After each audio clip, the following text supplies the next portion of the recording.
La pregunta del vídeo de hoy es, ¿acaso podría existir un aparato no más grande que mi brazo, de entre 3 y 5 kilos, que fuera capaz de causar un terremoto?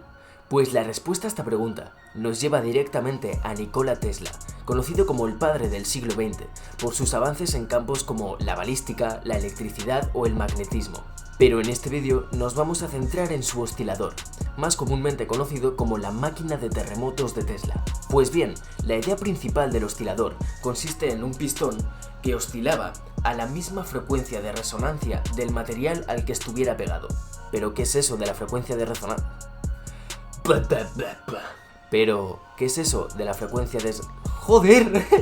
Pero, ¿qué es eso de la frecuencia de resonancia? Pues la frecuencia de resonancia es la frecuencia a la que un objeto vibra en su máxima amplitud, como por ejemplo lo que pasa con las copas de cristal, cuando un cantante emite una nota constante y la acaba rompiendo. Y es que al hacer eso, dentro de la copa se generan unas vibraciones, y cuando esas vibraciones alcanzan la frecuencia de resonancia de la copa pasa a vibrar mucho más fuerte, hasta que el vidrio ya no es capaz de aguantar esa frecuencia y se rompe.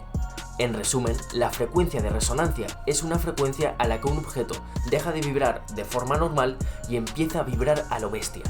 Pues lo que quería Tesla era que su oscilador se sintonizara con cualquier frecuencia de resonancia de cualquier objeto y llegara a romperlo, véase una viga de acero, un edificio, lo que sea. Y para ello, el aparato de Tesla se hacía servir de un principio muy similar a cuando estabas en el columpio de pequeño y tus padres te empujaban. Pues era algo parecido, porque en un columpio no te empujan a tope de fuerza a la primera. Lo que pasa es que poco a poco te van empujando en el momento preciso y van añadiendo fuerza a ese balanceo tuyo, causando así que cada vez te balancees más. Pues el oscilador hacía algo muy similar, y es que imagínate una barra de hierro muy larga, de unos 5 centímetros de ancho, en la que tú te subes en el centro y se dobla un poquito. Entonces tú empiezas a saltar y se empieza a doblar. Y lo que hacía el oscilador era que en la parte de arriba empujaba para abajo. Y así poco a poco iba vibrando más y más hasta que se rompía. O al menos eso era lo que decía la teoría. Y claro, para conseguir eso, el oscilador tenía que empujar hacia abajo justo en el momento en el que la barra estaba en su punto más alto y iba a empezar a bajar. Y bien, haciendo pruebas con el oscilador, Tesla anunció lo siguiente. Me encontraba experimentando con vibraciones. Estaba usando una de esas máquinas y quería ver si era capaz de ajustarla a la vibración del edificio. Empecé a subir la escala gradualmente y de pronto toda la maquinaria pesada que había en el lugar empezó a volar a mi alrededor. Rápidamente agarré un martillo y destrocé el aparato.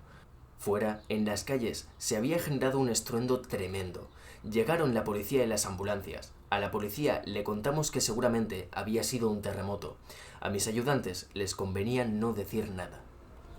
Y eso suena a que funcionaba. Pero ahora volvamos a la pregunta del inicio del vídeo. ¿Realmente podría un aparato más pequeño que mi brazo, de entre 3 y 5 kilos, causar semejante daño?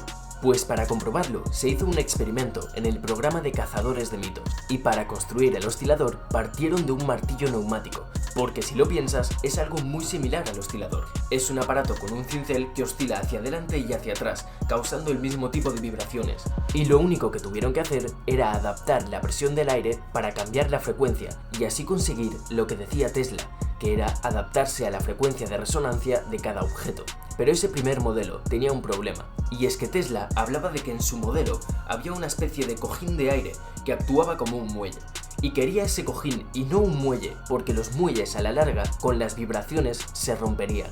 Y es cierto que en el programa empezaron usando un cojín de aire, pero ese cojín de aire generaba un roce que frenaba la máquina y la hacía inservible. Lo que nos lleva a que como Tesla dijo que el cojín de aire funcionaba como un muelle, ¿por qué no ponemos un muelle? Ya que no tenemos pensado usarlo mucho tiempo y no se va a romper. Pues lo hicieron y el muelle se rompió.